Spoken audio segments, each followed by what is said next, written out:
دانیشتوانی هەڵەبجە شادومان بە بڕیاری بە پارێزگابوونی شارەکەیان، بەڵام ئومێدەوارن تەنیا بڕیاری سەر کاغەز نەبێت و قۆناغێکی نوێ بێت بۆ ئاوەدانی و بژانەوەی پارێزگا فەرامۆشکراوەکەیان. دوێنێ بڕیارەکە دەرچوو بە پارێزگابوونی شاری هەڵەبجەی خۆشەویستیارە هەر کوردێکی بە شەرەف و هەر ئینسان مرۆڤێک لە جیهاندا حەزەکە وڵاتەکەی پێشکەوێت. منیش یەکێکم لەو نووسەر و هونەرمەندانە حەزەکەم شاری هەڵەبجە پێشکەوتوترین شار بێت، چونکە جێگای ڕێز و تەقدیر و هەم جێگای باوەڕیشە.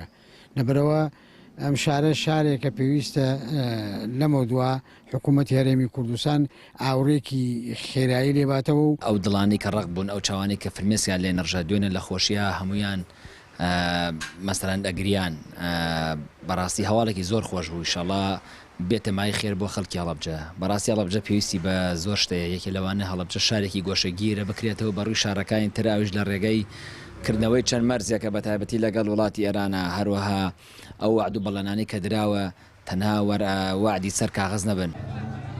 ئەنجومەنی نوێنەرانی عێراق 4 پرۆژە یاسای بە پارێزگابوونی هەڵەبجەی پەسەند کرد و دوای چەند ساڵێک کەوڵی فراکسیۆنە کوردستانەکان هەڵەبجە بە فەرمی بووە 19مین پارێزگای عێراق.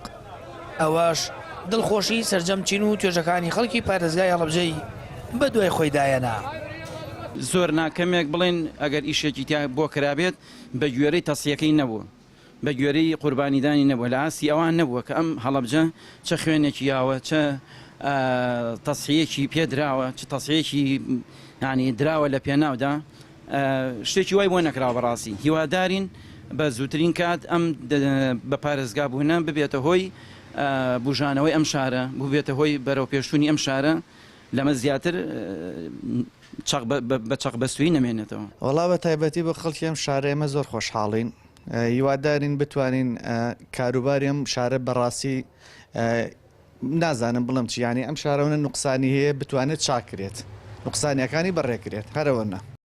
هەڵەبجە کە قوربانی تاوانی کیمیایی بارانە و خاوەنی 5000 شەهیدا بووە تا شوناسی نەتەوەی گەلی کورد. خەونی هەڵەبجەیەکان و کەسوکاری شەهیدانی ژاتە دی و هیواخوازن لەمڕۆ بەدواوە هەردوو حکوومەتی هەرێم و عێراق کاری جدی بکەن بۆ ئاوەدانکردنەوە و بژانەوەی شارەکە.